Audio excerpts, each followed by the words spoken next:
Sanibonani siyanamukela ku AVG Reality Channel igama umchasiseli ugwazagwaza isiminyeminye sentombi sila eUnion Buildings ePitoli la okunombuthano ngicabanga ukuthi abadala bazosichazela ukuthi kungani sihlangene la eUnion Buildings kodwa ngokuzwisisa kwami kuthiwa kusazodlulelwa phambili so angeke ngibakhulumele abazona inkomo zomdaka ngabantu besintwini abakwazi ukuzikhulumela. Sanibonani. Yebo basakwazi. Ubaba ngubani? Ubaba nguEmmanuel wakamsonga.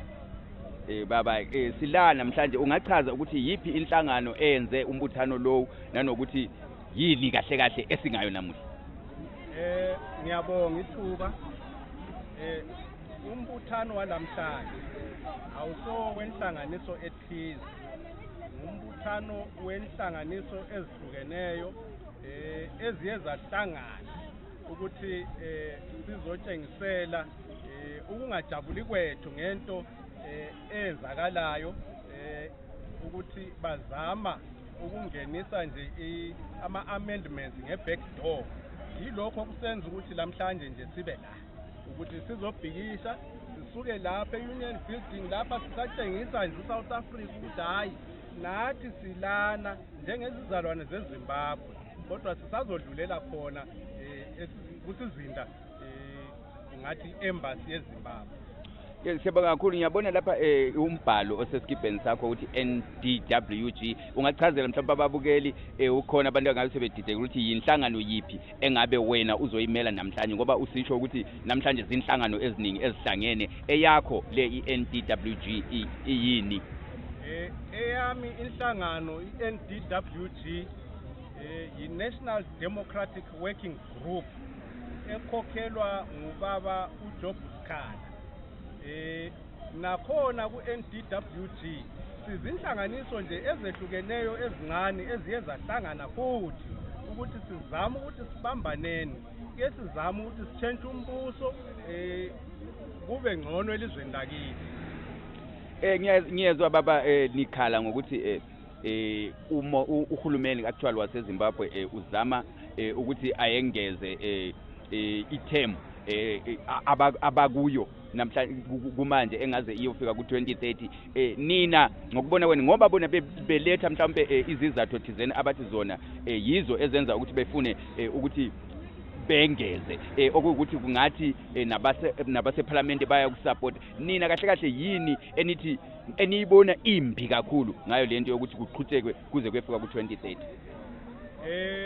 Thina into esishoyo ukuthi i5 years zakhe maziphela 2028 akagudlukeke anikeze omunye umuntu naye azame ngoba yini abasazoyitshentsha manje sebena 8 years sokuseduze la bayakho bese bethi extra 2 years yini abazoyenza nge2 years lezo abehlule ukuyenza nge8 years lezo. Mase ngakhuluma iqiniso nje sonke sibhekile imigwaqo ifile i-economy ifile asina namali ethi ebiza thina elizwe sisebenzisa imali yangaphandle kwelizwe yona kwazigi leyo abayisebenzisa mali kwabona abayifuni. Ma usiyofuna ipassport bafuna i$US ungaze ungene kuphi uhulumeni bafuna i$US kodwa bona bathi izigi khona kungaba ilizwe elinjani elingena even i-currency.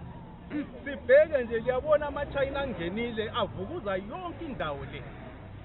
Isizukulwana sethu nabantwana bethu yini esizobachiyela bona ngaphandle kwelizwe eliyabe selifile ilizwe eliyabe sokuyimgodi yonke indawo bathatha ama-China bathatha basakubo oro badla nabo asazi kodwa bona kusho ukuthi nabo bayadla ngoba ubabadli bebengeke bayivumele into ezakala manje.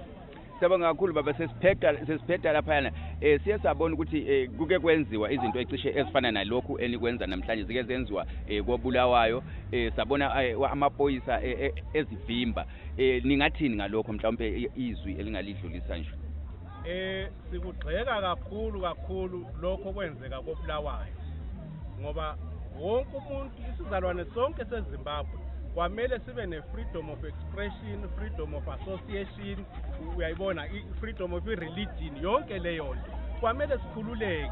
Njengamanje sila nawa namaphoyisa asivumele ukuthi hayi asikho nelizweni lethu kodwa basivumele kwelethu ilizwe kwamele ukuthi sishaywe siboshwe kuthiweni yonke lento bese sithi thina uhulumeni unakekela abantu uhulumeni bese sithi unendaba nathi sizizalwane zeZimbabwe abasiyeke sikhulume bathathe lokho okuyabe kusizwisa ubuhlungu into consideration.